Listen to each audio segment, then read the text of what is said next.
Alright, right now what I'm about to do is go over a trade that I took today in the S&P 500. As you can see, it's in the top left hand corner of the chart.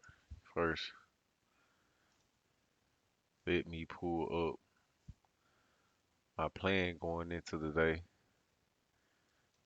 So, boom, here you can see this the S&P, what I have highlighted in gray. Pretty much on my daily chart, I said we in a stage one testing demand zone while sellers are slightly in control. Boom, we're gonna zoom out to that daily. Boom, this the daily chart right here. And let me highlight this. Draw on these charts real quick. Boom, this is supply zone. We got a supply zone up here, but the main one was this mini supply zone there, and then we had a demand zone here. Okay, boom, got that highlighted. We got one down here and one down here as well. So every level I have highlighted is where we had turning points. So going into the day, my bias, I was slightly bearish, and I'm gonna tell you why. So this past Friday, we had this spinning top in the supply zone on light volume that let me know the market was trying to make a decision on what it was gonna do. Boom, this breakdown yesterday, we had a gap down and sell off on below average volume. They gave me a slightly bearish bias. Well, that was Monday. Now, that's a sell off in a supply zone, so I got a bearish bias. And then yesterday, was that yesterday? Yeah, that was yesterday. I got a tweezer bottom coming into a mini demand zone on decent volume. So actually, as I'm looking at this, I had a bearish bias, but it was beginning to fade away. So if I zoom in on my 30 minute, I can show y'all some what I was looking at and kind of what I'm seeing now as to where some loopholes in this um, setup that I had today. So let me take this 50 off. Well, now I can leave that 50 on there. So boom, this here is a daily demand level, and that's a 30-minute demand level. But this level right here, boom, this is a 30-minute supply zone. So I sold out of this zone. So I told myself, boom, if we break below yesterday's close, I want to be short. That purple line, this is yesterday's close. Now, the reason I said that is because we closed bearish yesterday, and my thought process is we break below yesterday's close, then sellers probably gonna try to defend that level. Now, what happened was, boom, we sold off yesterday. Boom, we came back. We in a stage four. You see, I got the 50. It's a downtrend line on the 50. Downtrend line on the 50. And then we were tracing to a mini supply level. You can see the first time we hit this level, we sold off, and that was a previous floor. So I always look for that double test. Boom. We sell off right here. This at 3:30 in the morning, and I'm looking for a double test. Boom. We came back into this level. Got another shooting star candle. Got that supply.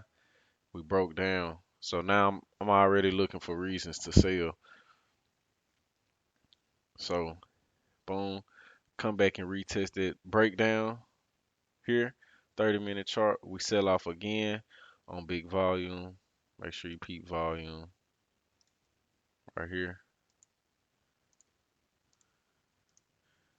So we sell off on above average volume. I go short.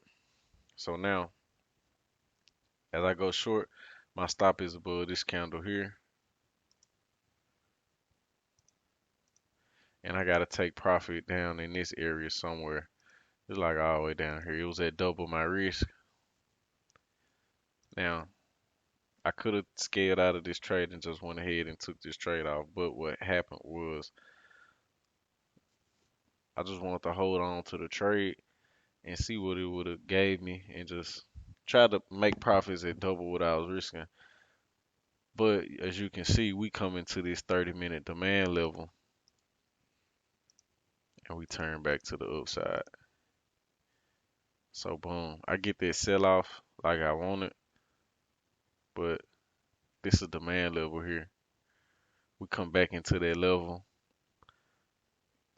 I get a morning star pattern. It tried to go to new lows, couldn't sustain it. And then I just get a big reversal pattern and it just went parabolic. As you can see, it just ripped to new highs. But I don't know why that chart just started looking like that. That is not how I want this chart to look. Hold on, let me make this boom. So I don't know if that look good, but so my setup, I was trading to the downside, had a bearish bias. Boom, it broke down, retested, got my confirmation candle on big volume. I went short, and then it hit my stop loss once it turned back to the upside. Now that's still a good trade. I still would take this, but only thing I would say I did, it's not that I didn't notice, but I just didn't pay that much. Well, I paid attention to it. I just didn't incorporate this into my plan. But if you look on this daily chart, the level that I traded in, let me hide all this. This level here, this was a daily demand level. Now, pay attention. This was yesterday. This candle was today. Today, the market came down. Well, yesterday, I mean, the market came down into that level, made like an indecision candle, but it was slightly bearish on big volume. That lets me know we got buying down here and selling up here. I just chose to play the downside, but as you can see, as of recently, the action has been to the upside on the daily. So we in the midst of like a reversal, but I had to go with the overall trend. If I zoom out, my overall trend down. So I went with the overall trend and it just got stopped out. But I had to test it. I had to see if I can get something out of it. Now on the 30 minute, it's clearly telling me we bullish and I need to flip my bias. So that was just some analysis on this trade I took, why I took it, and I really was just following my plan. Only other thing I would say is to pay attention to those daily levels, and if you start to get some uh, trades that's giving you some profit and you start taking some heat on them, it seems like that's all you're gonna get. Just go ahead and take that profit out. That's probably what I do next time if I start taking heat in a demand level. But I'm just starting to trade out these 30-minute charts and swing trade. So I'm just gonna keep getting better and trading this setup, taking what the market give me. But that's it for this trade review. And I'm about to go over my plan for tomorrow. About to do some markup, and I'll see y'all on my next trade.